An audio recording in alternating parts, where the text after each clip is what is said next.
Olá, gente fina, sejam todos bem-vindos ao canal Hidreto. Sou o professor João Batista e hoje estou iniciando aí uma playlist para você. São correções comentadas da prova do Enem. Estou utilizando a prova amarela. A sistemática da correção vai ser trabalhar a questão, ver o que é que aquela questão está abordando, qual o conhecimento básico nela. A partir daí eu vou fazer uma pequena revisão junto com você. E aí a gente volta para a questão novamente, vai matar a questão, a gente vai resolver muito facilmente. O Enem aí 2020 está chegando, né? Então ainda dá tempo para a gente começar a estudar, rever os conteúdos. O mais importante, a gente entender como é que funciona a sistemática das questões. Então dentro das questões eu vou estar destacando qual é a competência, qual é a habilidade requerida por aquela questão. Então vem aqui comigo aqui, acompanha a resolução. Se gostou da aula, também comenta, se inscreve. Principalmente também ajude aí compartilhando esta aula com seus colegas, com seus amigos. E ajude aí o canal Direito a atingir mais pessoas. Então, gente fina, a gente vai comentar aí essa questão 93. Ela é da prova amarela do Enem 2019. Então, foi a primeira questão de química aí que apareceu nesta prova. A questão diz o seguinte, questão 93 da prova amarela. Em 1808, Dalton publicou seu famoso livro intitulado O Novo Sistema de Filosofia Química. E aí, para quem se garante aí no inglês, arrocha aí na leitura. Eu, como o meu inglês é bem arranhadinho, vamos de Google Tradutor, né? Como é que ficaria? New System of Chemical Philosophy. Se eu fosse falar, rapaz, ficar um negócio aí enrolado, né? Mas vamos continuar. No qual continham os 5 postulados que serviam como alicerce da primeira teoria atômica da matéria fundamentada no método científico. Esses postulados são numerados a seguir. Postulado nada mais é, gente, do que uma afirmação dita que não foi comprovada experimentalmente, mas faz tanto sentido, tanta lógica, que a comunidade científica tem como uma verdade, certo? Uma verdade absoluta. E que posteriormente pode ser que venha a ser testado, mas como não foi, é um postulado. E a gente tem aí 5 postulados, que é interessante a gente ler logo agora, que é pra gente, quando tiver lá no resumo, a gente já começar a fazer links, né?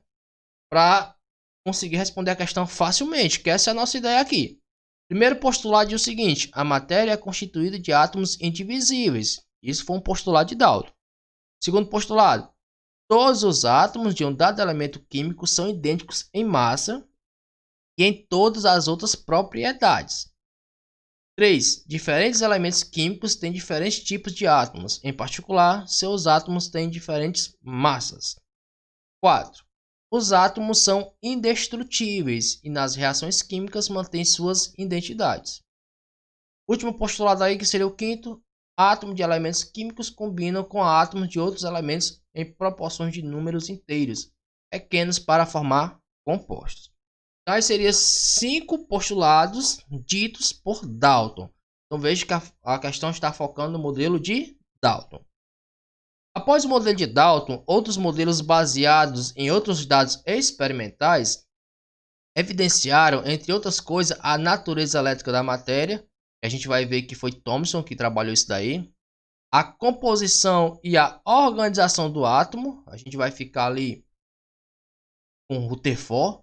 A quantização de energia. A gente vai ficar com Bohr, certo? Esses são os 3 principais aí modelos que estão sendo contrapostos ao modelo de Dalton. Então até aí, gente, veja que a gente não tem nenhuma informação do que a gente deve fazer, o que a gente deve proceder. Agora a gente vai justamente encontrar o comando da questão, que diz o seguinte: com base no modelo atual que descreve o átomo, qual dos postulados de Dalton ainda é considerado correto? Ou seja, lembra que eu falei que os postulados são teorias, não é teoria, né? É uma afirmativa que foi tida como uma verdadeira, certo? Não foi feito experimento nem nada. Mas aí, posteriormente, que como vai aparecendo novos indícios, novas situações que aquele postulado ou que aquele modelo não é o suficiente para explicar, novas explicações vão surgindo e novos modelos também. Então, nesses 5, apenas um deles ainda permanece correto, coerente com o que a gente sabe até atualmente. Então, vamos aqui fazer uma breve revisão, tá certo? De modelo atômico. E aí a gente volta e você vai ver que vai ficar muito fácil resolver essa questãozinha de modelo atômico. Tá que a gente vai ter uma pequena linha do tempo, tá certo? Sendo que eu vou começar já com Dalton. Eu sei que a ideia não partiu dele, da ideia de átomo. A gente já pode já remeter um pensamento filosófico lá com Demócrito e Leucipo, tá certo? Mas por que eu estou partindo de Dalton? Porque aqui já começa a trabalhar o método científico, a ciência propriamente dita. E anteriormente ficava mais no pensamento filosófico, não foi nada assim experimental. Então Dalton, em 1803, né, ele propõe sua ideia de átomo, que seria aí uma esfera maciça, ou seja, concentrada de massa, indivisível. Logo a palavra átomo significa não divisível, ou seja, seria a menor parte da matéria que a gente não pode mais dividir. Essa esfera, né, que representa o átomo seria neutro. O átomo seria a estrutura fundamental de toda e qualquer matéria, ou seja, a matéria seria formada pela combinação de átomos. Esses átomos, por sua vez, seriam diferentes em propriedades físicas e químicas, como por exemplo a massa. Então, átomos de um mesmo elemento teriam a mesma massa, átomos de elementos diferentes teriam massas diferentes. E aí, muito importante, e é importante que você fixe daí, já Dalton dizia que para formar uma substância, os elementos, né, no caso os átomos, iriam se combinar entre eles em proporções definidas, né? Então, por exemplo, na época de Dalton, Dalton acreditava que a água era um átomo de hidrogênio com um átomo de oxigênio. Hoje a gente sabe que é H2O, ou seja, 2 hidrogênios para um oxigênio. Mas lá na época, para ele, era só um hidrogênio e um oxigênio. Mas veja que já é válido a ideia de que a água era formada por dois elementos diferentes. Então, para Dalton é justamente isso. As substâncias são formadas pela combinação de elementos diferentes numa proporção fixa.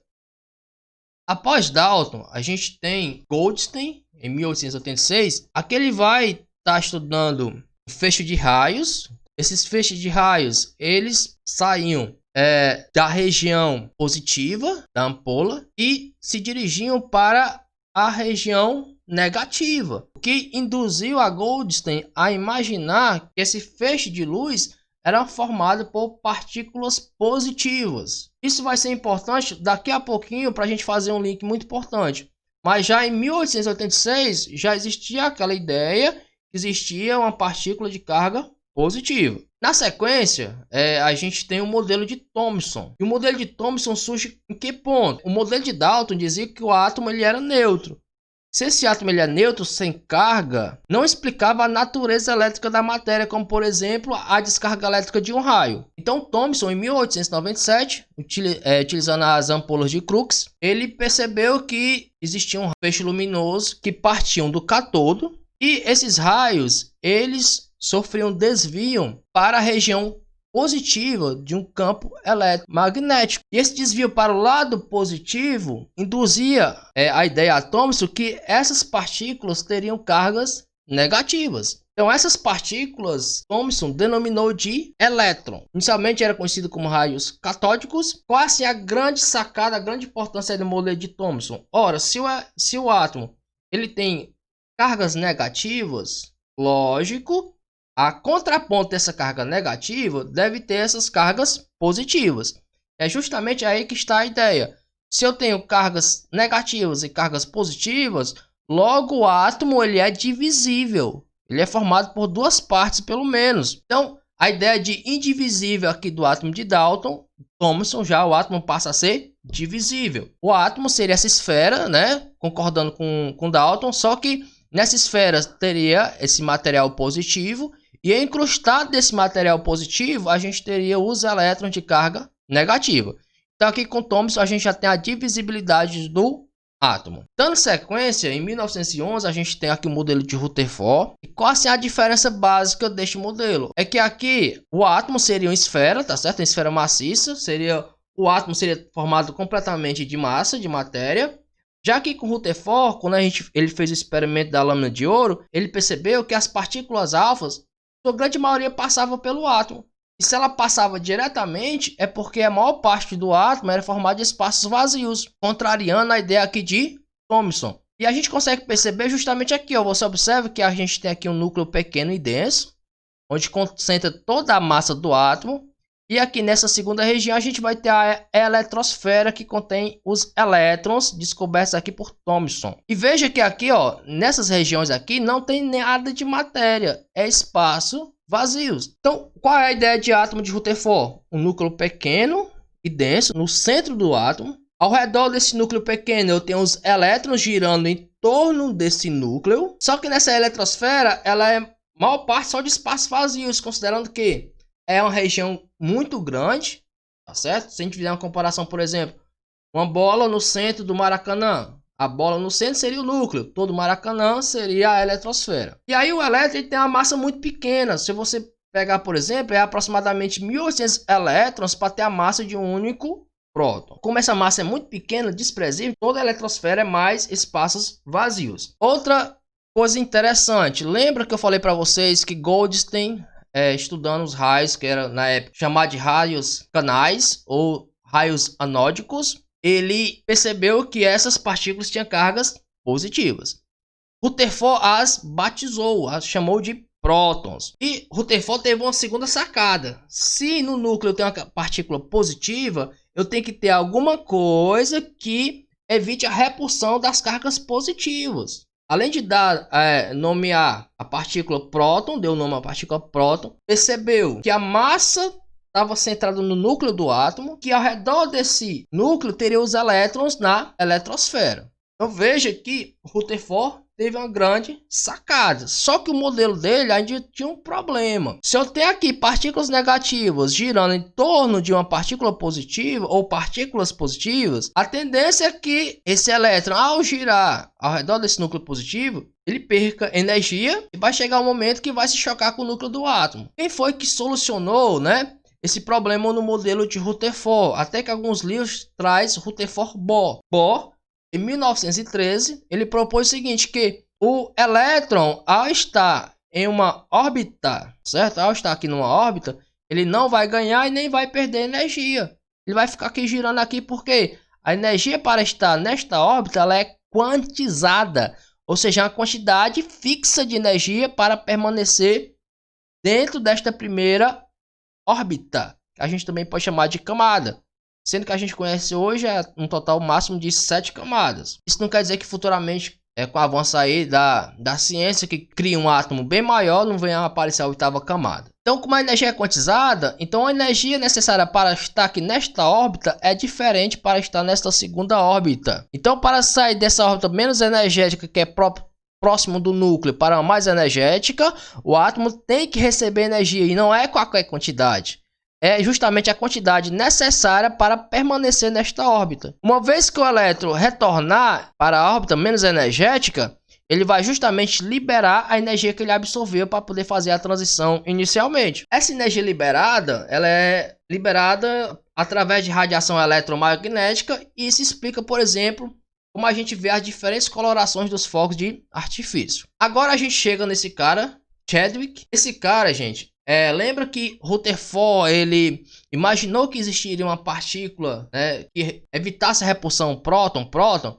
Justamente Chadwick estudando uma radiação que os demais cientistas acreditavam que fosse radiação gama. Então Chadwick, estudando essa radiação, ele determinou a massa dessa partícula e ele verificou que a massa dessa partícula condizia com a massa de um próton, ou seja, a massa seria similar. A diferença é que ela não teria carga, certo? Não teria carga. Então Chadwick descobriu a nossa terceira partícula, que é o nêutron. Partícula essa já prevista no modelo de Rutherford, mas Rutherford não conseguiu explicar que partícula era essa. E aí, para a gente finalizar aqui nossa linha do tempo, a gente tem o modelo de Sommerfeld, que é o modelo quântico. Observe que aqui a gente vai ter uma região probabilística de encontrar um elétron. Não é que cada ponto desse seja um elétron, não. Cada ponto desse seria uma possibilidade de encontrar um elétron. Veja que a possibilidade de a gente encontrar um elétron ela é maior próxima do núcleo do átomo. Mas isso não impede, por exemplo, de aparecer aqui na extremidade. Aqui é um modelo quantizado. Então, gente, fina, aqui a ideia mais era só fazer uma revisãozinha, não detalhar cada um dos modelos, porque a gente está trabalhando aqui uma revisão. A estrutura básica de um átomo é prótons e nêutrons no núcleo do átomo e elétrons na eletrosfera. A gente tem aqui duas regiões distintas. Núcleo tem prótons e nêutrons. E na eletrosfera a gente tem os elétrons. Dessa estrutura a gente pode tirar algumas propriedades. A primeira delas é o número atômico. O número atômico refere-se à quantidade de prótons. Considerando que o próton aqui está representado em vermelho, a gente vai ter 1, 2, 3, 4, 5, 6, 7, 8, 9, 10 prótons. Então, nesse caso, o número atômico desse elemento seria 10 prótons. Lembrando que o número atômico, gente, ele funciona como o CPF do elemento. O que isso quer dizer? Todos os elementos que tem 10 prótons é o átomo de neônio. Então, essa propriedade de número atômico ela é importantíssima, tá certo? Por quê? Porque ela identifica o elemento. Lembrando, se tem 10 prótons, então todo e qualquer elemento que tem 10 prótons se trata de um átomo de neônio. A partir do número atômico, a gente vai encontrar uma segunda propriedade, que são os isótopos. Isótopos nada mais é, gente, que uma palavra linda para dizer que são elementos que têm a mesma quantidade de prótons, ou seja, o mesmo número atômico, 6 e 6. Logo, se trata do mesmo elemento químico. Qual é a diferença entre os isótopos? Vai ser justamente a quantidade de nêutrons. Se você subtrair aqui, 12 menos 6, vai dar 6. Se você fizer aqui 13 menos 6, vai dar 7. Então, nesse carbono aqui, a gente tem 6 nêutrons. Nesse aqui tem 7 nêutrons. Ou seja, o que é que vai diferenciar os isótopos? Justamente a quantidade de nêutrons no núcleo do átomo. Uma próxima propriedade que a gente tem é o número de massa, que é representado pela letra A. E o número de massa, gente, nada mais é do que a soma de prótons mais nêutrons. A gente viu que tinha quantos prótons? 10. Os nêutrons são esses que estão aqui em azul. A gente tem 1, 2, 3, 4, 5, 6, 7, 8, 9, 10, 11, 12, 13, né? Então, se eu não tinha contado errado, tem 13 esferas azuis, com mais 10 esferas vermelhas, vai dar um total de 23. Número de massa deste elemento aqui que está representado seria o quê? 26. Número de massa, somatório de prótons mais nêutrons. A partir desta propriedade, a gente consegue encontrar uma segunda, que são os isóbaros. Isóbaros são elementos do mesmo número de massa. Aqui a gente tem como exemplo o cálcio, tem número atômico 20 e a massa 40.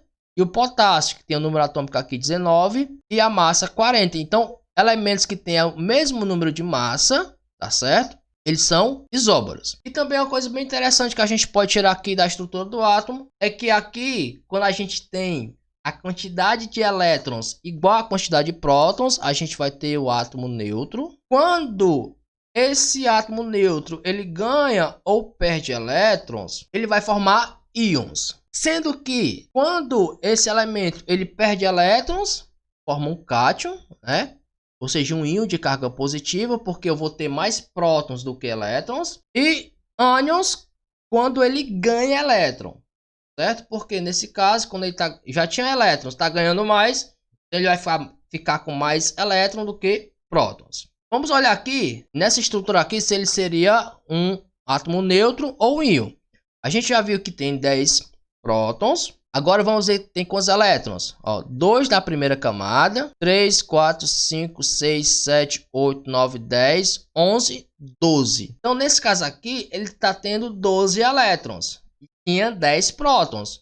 Se eu estou tendo mais elétrons do que prótons, então, nesse caso, essa estrutura aqui representa um ânion. Então, gente fina, essa foi uma pequena revisão. Agora eu tenho certeza que a gente consegue fazer uma boa questão. Vamos lá? A gente já sabe que desses 5 postulados, a gente tem que encontrar o correto. Então vamos lá. Primeiro, a matéria é constituída de átomos indivisíveis. A gente viu que isso aqui realmente é um postulado de Dalton, mas já no modelo de Thomson a gente consegue perceber que lá já tem elétrons e algo que tem carga positiva, né? Que aí Goldstein vai trabalhar inicialmente com esse feixe luminoso e aí lá na frente Rutherford vai nomear de próton.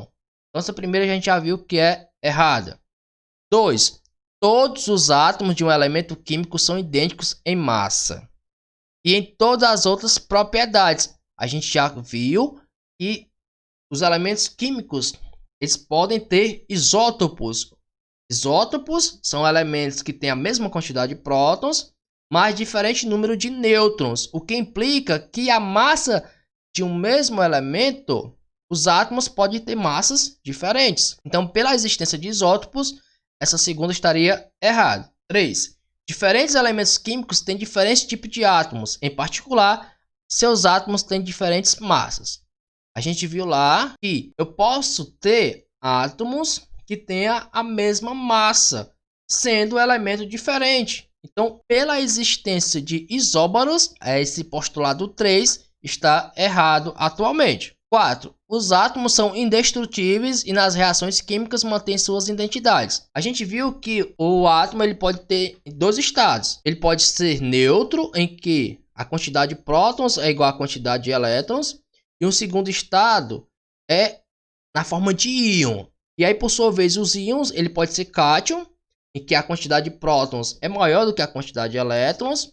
Ou ele pode ser um ânion, em que a quantidade de elétrons é maior do que a quantidade de prótons. E veja que isso, gente, é sempre a troca de elétrons, tá certo? O átomo só ganha ou perde elétrons numa reação química. Não estou falando de radioatividade, que já é outro processo. Então a gente viu que ele tem a condição de formar íons. Então ele não mantém sua identidade. A identidade é diferente. Um átomo neutro é diferente de um cátion ou de um ânion. Então esse 4 estaria errado. E por último, 5, a gente tem os átomos de elementos combinam com átomos de outros elementos em proporções de números inteiros pequenos para formar compostos.